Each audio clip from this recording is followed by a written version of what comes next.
Aí, meu, de volta agora com a programação, hein, bicho?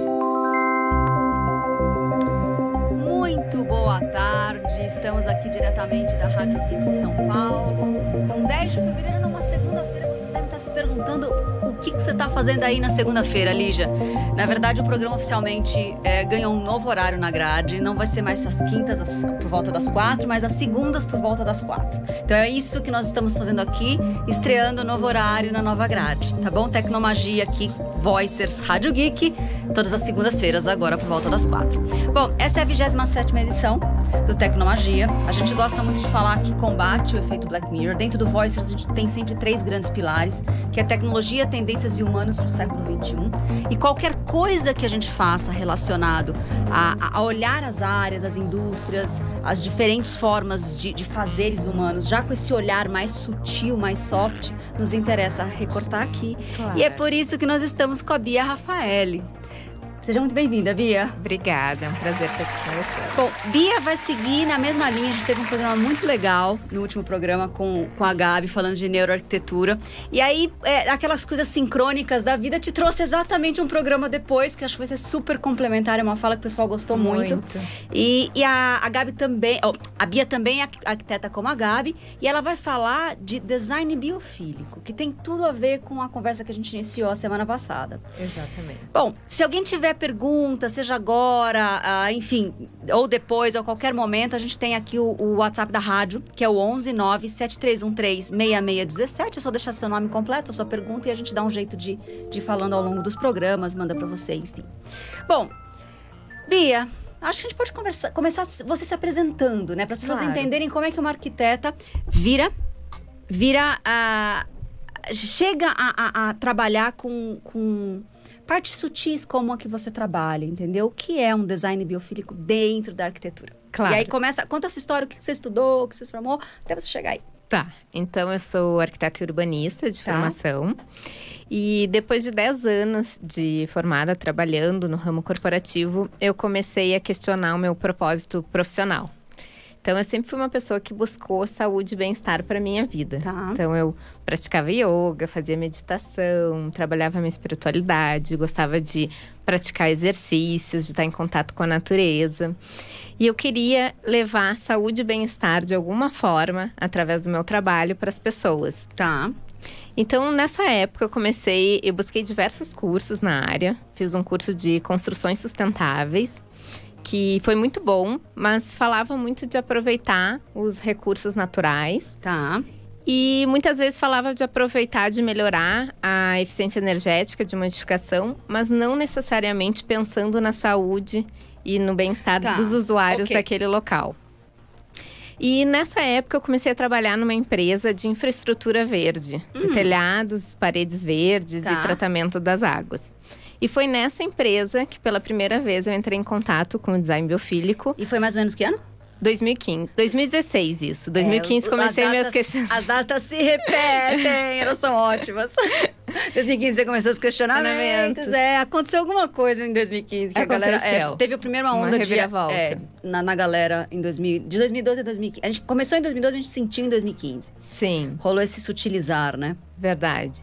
E aí, através de um artigo na internet, em inglês, que eu entrei em contato a primeira vez com design biofílico. Eu lembro que quando eu li, eu pensei, nossa, é tudo que eu sempre busquei na minha vida. Preciso saber mais. Aí eu fui atrás de todas as referências e bibliografias da área. E não tinha nada no Brasil. Tudo era fora do Brasil. Tá. Estados Unidos. Estados Unidos e Reino Unido também bastante. E aí eu peguei todos esses nomes, eu fui pro LinkedIn e adicionei essas pessoas. E aí, nessa minha busca, eu encontrei uma arquiteta americana chamada Elizabeth Calabrese. Que lecionava, ela ensinava outros profissionais de arquitetura, designers, o design biofílico. Eu disse, nossa, é essa pessoa que eu preciso conhecer. Perfeito. Aí eu enviei para ela uma mensagem, sem muita pretensão, no LinkedIn, uma arquiteta americana. E ela me respondeu. Maravilhoso. E a partir dali, a gente começou a se aproximar, conversar. E ela me contou, ela trabalhou com o pioneiro do design biofílico, Stephen Keller, que já faleceu em 2016. Ela escreveu um artigo com ele. E em 2018 ela me convidou para trabalhar com ela num workshop de design biofílico em Nova York. Maravilhoso! Numa conferência. Olha, por isso que a gente não pode… Assim, o não a gente já tem, a gente tem que muito tentar, exatamente. Né? Você nunca sabe para onde vai o seu próximo movimento. De um simples acesso no LinkedIn, você acabou com ela. E a gente tem que ir atrás. Maravilhoso. E aí, essa conferência era uma conferência exatamente de infraestrutura verde. Soluções para cidades, no caso, era para Nova York. E de lá, eu pude trazer o workshop para o Brasil. Perfeito. Aplicar aqui no Brasil. E hoje, eu tô trazendo ela para o Brasil.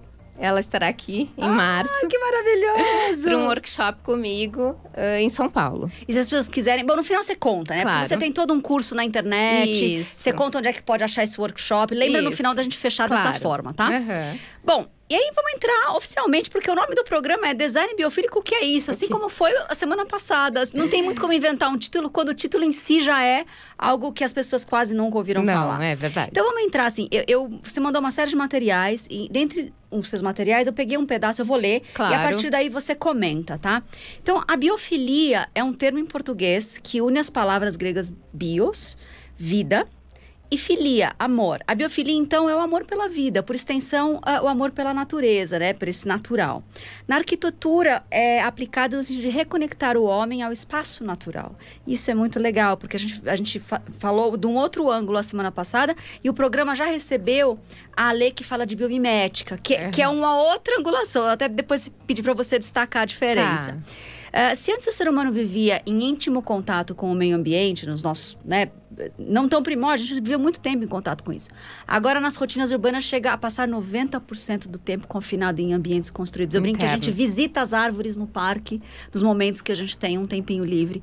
E visitar a natureza em parques… Toda vez que eu ando em parque, eu fico sentindo alguma coisa, sabe? Tem algo errado aqui. Antigamente, nossa arquitetura usava átrios, jardins, lagos, fontes, motivos de plantas e animais. Isso nos deixava um pouco mais próximo a essa natureza. Aproveitávamos a ventilação e a iluminação natural. Sinto falta disso também, porque hoje a gente mora em caixas de sapato.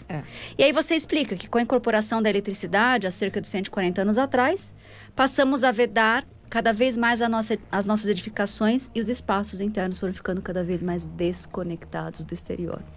Vai daí, porque a gente ganhou caixas de sapato faz 140 anos. Exatamente. Esse trechinho faz parte da minha palestra.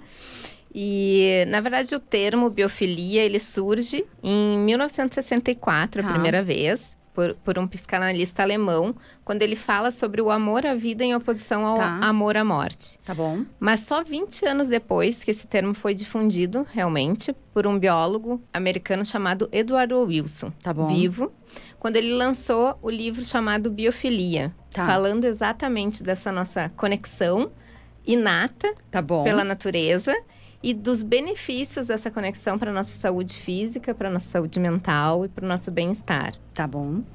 E em 2005, esse conceito biofilia, ele foi traduzido para o design. E aí, o termo design biofílico. Perfeito.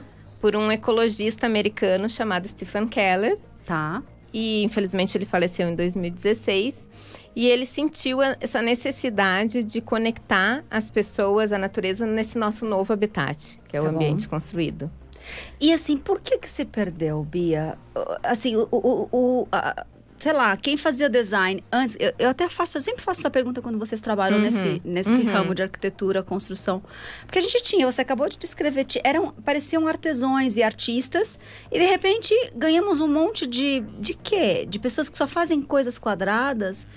Por que se perdeu? Qual que é a sua referência? Então, eu acho que com a rápida urbanização, né? Esse crescimento das cidades, a tecnologia crescendo cada vez mais, eu acho que ficou a gente se afastou da natureza e as pessoas achavam que o progresso era oposto era isso mesmo, à natureza, né? E se perdeu um pouco da nossa essência. Porque assim, eu sempre falo, por que trazer a natureza, né? E isso eu sempre falo, a gente tem que olhar para a nossa evolução, para o nosso desenvolvimento. Porque grande parte da nossa existência foi no mundo natural. E o nosso corpo, tanto o nosso corpo físico, a nossa mente e a nossa percepção de espaço, ela foi moldada na natureza. Perfeito. Então, a gente tem uma dependência. Nós somos natureza. Tá. E é por isso que a gente precisa resgatar isso nesse nosso novo habitat que acabou mudando. As pessoas têm essa... por intuição, ela fala, puxa, eu tô cansada, eu preciso ou ir pra praia, ou ir pra montanha. Pôr o pé, ir pro parque, entendeu? Pôr o pé na grama, né? Não é... É intuitivo, a gente precisa. É instintivo, tá assim dentro que você recarrega. Exatamente. E isso não deveria ser assim, né? Não deveria a gente precisar ir aos finais de semana ou nas nossas férias somente. Não. A gente poderia viver assim. Exatamente. Pra se recarregar, ninguém fala assim, eu vou dar uma andadinha no asfalto ali, eu já volto. Não tem jeito, não é assim. Não. Muito bom. Acho que a próxima pergunta é conectada a essa, assim. Quais são, então, as formas desse resgate? Porque, de novo, a data se repete, 2015, 2016. É tudo muito novo ainda, é muito né? novo. Como é que você faz os seus... Você fala muito que é disruptivo, os seus projetos de design nessa linha. Como é que a gente consegue entender esse resgate? Porque quando eu falei no seu projeto, enfim, nas suas aulas, você falou muito disso, que a gente não tem que abandonar o progresso para voltar à vida... Floresta. Na floresta, não é isso. Não. Mas o que você faz, então? Eu não vejo dessa forma. Eu acho que a gente pode urbanizar e, ao mesmo tempo, salvar o planeta e as pessoas. Boa. Então, o que seria o design biofílico? Então, a gente teria que ter uma abordagem ecológica de projeto. O que é uma abordagem ecológica? É a gente pensar em como a gente pode aproveitar a água da chuva, em como a gente pode devolver a flora e a fauna local que a gente acaba matando ao construir. Como a gente pode trazer essa biodiversidade de volta. Como a gente pode trazer a permeabilidade do solo de volta, que a gente acaba tirando. A gente está hoje num dia muito trágico na cidade, né? Esse tipo de alagamento que aconteceu hoje aqui em São Paulo tem muito a ver com isso que você está falando, né? Muito. Chove pesado e a cidade não comporta. Inunda. Exatamente. E, além disso, existem alguns princípios do design biofílico. Eu citaria 5 princípios básicos, assim. Então, é a gente promover um contato contínuo com a natureza nos ambientes construídos. Também promover estratégias de design que promovam saúde, tanto física, mental e bem-estar das pessoas. Promover uma ligação ao local. Então, a gente não deve ter uma abordagem global para edificação, né? Sem ser cópias. Promover uma ligação através da cultura, da ecologia. Promover interações positivas. E interações positivas sempre assim, entre as pessoas e a natureza daquele local, mas também entre as pessoas. Estimulando o senso de nós, né? De união. Isso é importante. E promover soluções, como eu falei, de design ecológicas conectadas. E aí, dentro desses princípios, existem estratégias de projeto. São projetos mais caros? Não necessariamente. Porque quando a gente aproveita, por exemplo, eu sempre falo, iluminação natural, a melhor ventilação, a gente acaba economizando em tecnologias, né? E no longo prazo do espaço. Exatamente. Perfeito. Porque as pessoas têm muito ainda... A gente está rompendo, eu acho que esse pré-conceito de que contratar um arquiteto, contratar um projeto. E aí a gente tem uma sociedade da classe média brasileira dos puxadinhos, né? Eu chamo o mestre de obras, um pedreiro que eu confio, tenho uma ideia, falo para ele e ele sobe a parede, sobe o teto, entendeu? A gente está começando a entender, enquanto classe média mesmo, que tem um valor muito grande fazer um projeto e trabalhar nesse lugar. Exatamente. Só que ainda tem, acho que, muito que trabalhar. O quão caro é isso, o quão mais difícil é isso, né? Eu acho que aproveitar os recursos naturais nunca vai ser mais caro. Né? A gente sempre vai ter um ganho. Além de ter um ganho de saúde, a gente vai ter um ganho na nossa edificação, né? De ter um ar puro, de ter uma iluminação natural. Perfeito. Então, eu acredito que não é mais caro, não. E, Bia, se a gente tivesse que... É porque hoje você tem que resgatar espaços que estão... urbanizados dessa forma que a gente falou nos últimos 140 anos atrás, que você acabou de descrever. Mas se você tivesse que começar num lugar onde a natureza ainda está lá, e se a gente tivesse que entrar nessa natureza, como é que nós entraríamos de verdade, sem destruí-la, né? Como é que seria um design biofílico ao contrário, né? Eu entrando no que já está lá. No que já está. Bom, eu cito sempre Ken Young, que é um arquiteto da Malásia. Ele é um arquiteto ecologista. E ele sempre fala que quando a gente vai construir uma edificação, projetar num local, a gente tem que avaliar a flora e a fauna local. E aí, a gente vai acabar desmatando, é inevitável. E aí, a gente trazer isso para dentro da edificação, estratificar através dentro da edificação. Então, a gente avalia qual a fauna que a gente quer trazer. E aí, a gente avalia a flora que vai resgatar. E a gente pode trazer por níveis. Então, a gente pode introduzir paredes verdes, a gente pode introduzir telhados verdes. E isso vai trazer a biodiversidade. E ele também fala, por exemplo, na cidade, quando a gente corta né, um local ou outro, também acaba cortando o deslocamento dessa fauna e flora. Então, que a gente proporcione pontes para essa fauna e flora ter esse deslocamento, não haver uma ruptura. A tradução é, eu me preocupo para onde vai, de repente, as raízes de uma árvore. E os animais que viviam ali, como é que... parece os desenhos que a gente assiste, tipo, Sem Florestas, mas como é que ele vai atravessar a rua que agora tem uma rodovia, né? É isso. Ter toda essa preocupação de como fazer aquilo acontecer. E aí a gente pode ir mais longe, a gente pode pensar nas águas também. Como que a gente pode captar e aproveitar essa água da chuva. Como que a gente pode até aproveitar o orvalho, né? A umidade em áreas que não tem chuva, que tem escassez de água. Não, é maravilhoso. Eu estava em Austin o ano passado, no South by Southwest, e eles estavam distribuindo essa garrafa d'água que lá eles capturavam, chama rainwater, né? Que eles capturam a água da chuva e fazem um tratamento, encapsula e você tem acesso a uma água tratada, mas é uma água de chuva, né? Enfim, eu ando com a garrafinha porque eu nunca tinha ouvido falar e eu achei super bacana esse design biofílico. Maravilhoso. Boa. Vamos lá, você diz mais coisas nos seus materiais. Ele diz assim, um deles. Os estudos comprovaram que crescer em contato com a natureza, com brincadeiras ao ar livre, significa 55% menos risco de desenvolvermos transtornos mentais na fase adulta. O nosso mundo construído, esse novo habitat é muito recente na história da evolução. E aí você fala mais para baixo que 66% dos países desenvolvidos serão urbanizados até 2050. Isso pode afastar ainda mais da natureza. Tá correlacionado diretamente a esses transtornos mentais que a gente tem? Conta mais disso, né? Sim. Enfim. Esse estudo, ele foi publicado ano passado por uma universidade da Dinamarca que comprovou que crianças que crescem em espaços mais verdes, elas têm tendência a ter menos problemas de saúde mental. Isso porque desenvolve mais o funcionamento cognitivo dessas crianças. Maravilhoso.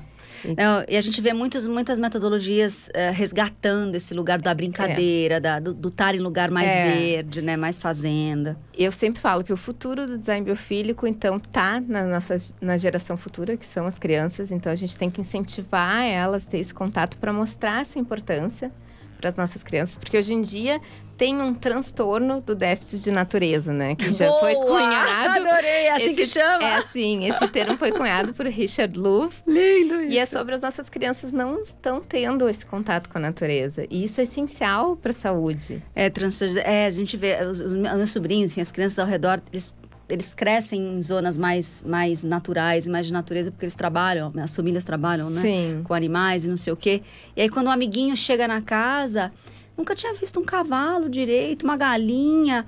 É engraçado ver as crianças se admirando pelo bichinho, entendeu? Porque, não sei lá, não tem onde visitar isso por aqui. É verdade, é verdade. Então, a gente tem que incentivar, e eu sempre falo, incentivar o contato delas e incentivar também o ambiente, a escola. Então, já tem estudos comprovando que escolas com iluminação natural, os alunos ali naquela sala de aula, eles têm rendimentos melhores. Maravilhoso. Então, maravilhoso. E além disso, também os nossos profissionais da construção, nossos arquitetos, engenheiros, paisagistas, designers. Tem que ter esse olhar. Tem que ter esse olhar. Nós somos responsáveis também por isso, pela saúde. Assim como um médico, nós também somos responsáveis. Não, faz muito sentido. E aí a gente percebe, né, essa coisa das ondas de recuperação dos escritórios, principalmente nessas empresas novas, startups, tecnologia. Não é à toa que elas têm paredes coloridas e comida de graça, entendeu? Tem uma verdade ali, né? Não dá para ficar nas caixas de sapato cinza que a maioria dos departamentos nem janela tinha. Exatamente. Não, tem diversas empresas já veem esse valor no design biofílico. A Google, a sede da Amazon em Seattle, que foi projetada com design biofílico. Então, tem paredes verdes gigantes e também sendo irrigadas por aquários. Então, um serve de nutriente para o outro. Que legal! A água, os peixes, né? Aquela água vem com nutrientes dos peixes, irriga essas plantas e essas plantas também servem de nutriente para a água dos peixes. Então, um sistema sustenta o outro. Isso é design biofílico. Maravilhoso, maravilhoso exemplo.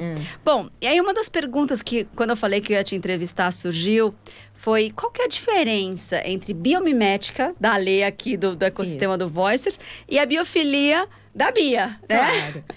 Então, a biomimética, ela faz parte do design biofílico. É uma das estratégias. Porque dentro desses princípios que eu citei, surgiram algumas estratégias de projeto que são divididas em 3 tipos de experiências. Então, a gente pode trazer como as experiências diretas, que é trazer a natureza propriamente dita, que é a vegetação, é o ar puro, é a iluminação natural.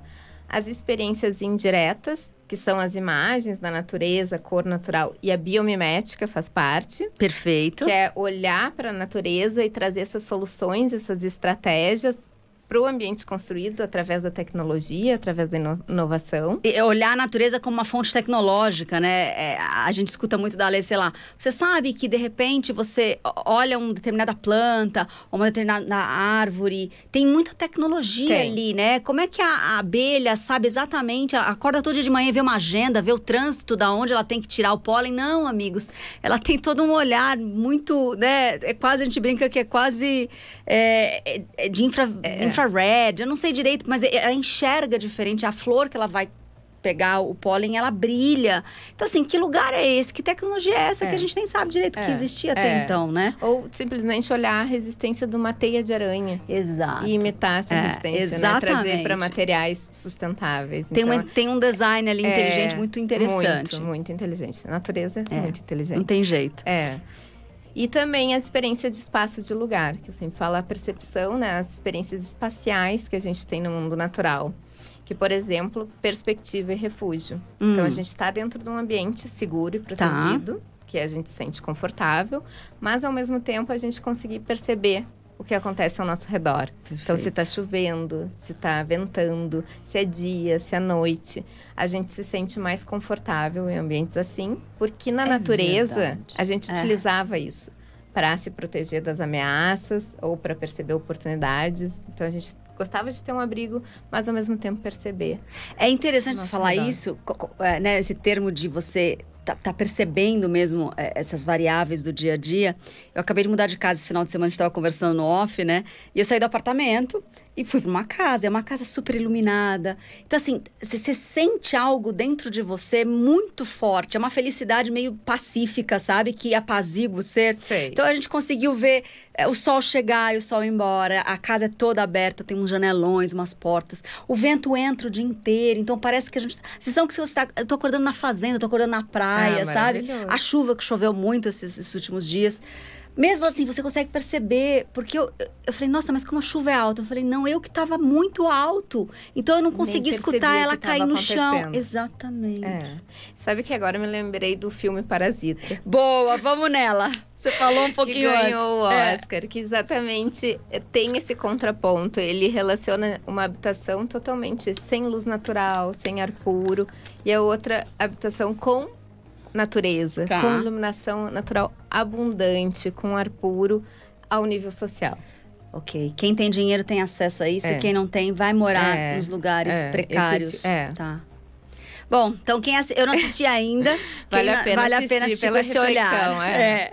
Mas ela deu uma dica, tem que assistir quando você tá mais calminho, né? Porque é um filme aí... É pesadinho. Bom, Bia, vamos fechando? Conta pra gente como é que você pode ser encontrada, como é que as pessoas podem aprender isso com você, ou aprender em qualquer outra referência que você também vá e aprenda, ou vai beber dessa fonte. Eu sei que você faz uma série de educações digitais. Conta um pouco dessa parte pra gente poder ir fechando e as pessoas não saírem daqui só, e agora eu faço o quê? Porque gostei disso. Onde encontro? Então, meu Instagram é Design Biofílico. Perfeito. E ali na bio do Instagram tem o meu curso online que está acontecendo. Eu participei, foi muito legal. Ali já faz uma participação. Então, ali eu ensino outros profissionais a como realmente aplicar o design biofílico. Tá bom. Como a gente pode aplicar a biofilia na prática. E o evento presencial, o encerramento do meu curso será com um evento presencial junto com a Elizabeth Calabrese, aqui em São Paulo, no dia 15 de março. 15 de março. E está incluso dentro do meu curso. Perfeito. Então, Então, tudo tá no seu Instagram. Tudo está no meu Design Instagram. Biofílico. Isso, exatamente. Muito bom. Se eu tivesse que deixar, então, um fechamento, né? As pessoas lembrarem de design biofílico ou alguma coisa que você queira fechar, deixa a sua mensagem final. Eu sempre falo que design biofílico é sobre amor. É sobre amor à vida, amor ao próximo e amor a nós mesmos. Maravilhoso, Bia. Sabe o que mais me chama a atenção? Eu falo com muita gente, né? O meu trabalho tem a ver com capturar as pessoas que estão fazendo essa história diferente nas suas áreas, deixando as coisas mais sutis. E é cada vez mais notório que o movimento... Tem uma dança, né? O ambiente faz a gente faz o ambiente. Então é uma dança constante. Mas é muito comum, a sua primeira fala foi, eu estava num processo de autoconhecimento, de autoexpansão, e aí tem a ver, cada um tem as suas ferramentas, a sua foi yoga, foi ir para a natureza, enfim. E aí a gente faz essa expansão e nada fica igual ao nosso redor. Né? Você expande internamente, você traz essa sutilidade, e desse movimento, olha quanta coisa na sua vida aconteceu. E pessoas atrás de pessoas sentam aqui e contam histórias semelhantes, né? Eu era esse profissional, eu tive uma expansão humana, e aí a minha profissão ganhou toda essa sutilização, essa forma mais humana de ser aplicada por conta do meu movimento pessoal. E aí a gente vai encontrando outras pessoas que estão nesse mesmo processo. Eu faço essa reflexão dentro do meu curso, porque a biofilia tem diversas escalas, né? Começa pela gente, pelo indivíduo. E até ir para a cidade, para o planeta. Precisa começar dentro da gente. Precisa, porque você não consegue construir um ambiente baseado em amor se ele não habita em você. A gente não consegue dar aquilo que a gente não tem. Não tem essa consciência, né? A gente precisa ter consciência antes da gente. Né? Aí não vira arquitetura, né? Vira arquitedura. Né? Tem um monte de coisa dura por aí. É verdade. Bom, gente, esse foi mais um Tecnomagia. Eu sou Lígia Zottini, direto aqui da Rádio Geek. O programa que a gente teve hoje foi Design Biofílico, que é isso, com a Bia Raffaelli. E, enfim, Bia, aqui a rádio é conhecida como apaixonados pelo que fazem. A gente gosta de trazer pessoas assim como você, no seu caso, apaixonado pelo design biofílico. Eu sou mesmo. Então, gente, a gente se encontra a partir de agora, toda segunda-feira. E esse foi mais um Tecnomagia. Eu vejo vocês a semana que vem. Tomem cuidado com esse dia chuvoso. Continuem aí na proteção se vocês tiverem a oportunidade de não ter saído de casa. E quem saiu de casa, tomem cuidado. Continua olhando aí os noticiários, tá bom? É isso aí. Muito obrigada.